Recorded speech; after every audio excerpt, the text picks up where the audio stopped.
വാർത്തകൾ തുടരുന്നു.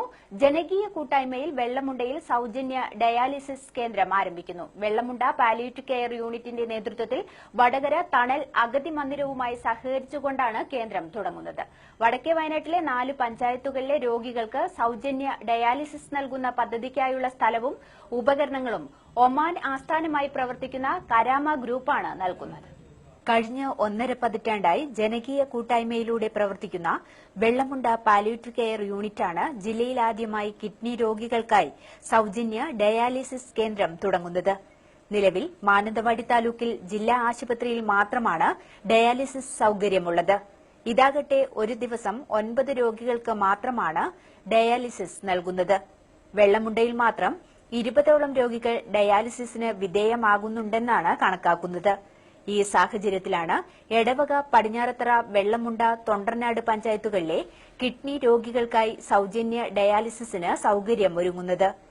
ഇതിനാവശ്യമായ 5 യൂണിറ്റുകളും കെട്ടിടവും സ്ഥലവും ഒമാൻ കരാമ ഗ്രൂപ്പാണ് സൌജന്യമായി നൽകുന്നത്.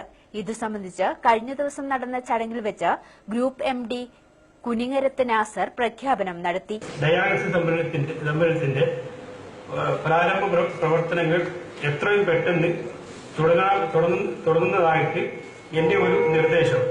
10 യൂണിറ്റ് കൊള്ളുവാൻ പറ്റാവുന്ന ഒരു സെന്റർ ആരംഭിക്കാം എന്നതാണ്. അതിനുവേണ്ടിയുള്ള ചെലവും കെട്ടിടവും ഞാൻ സൌജന്യമായി നൽകാൻ തയ്യാറാണ്.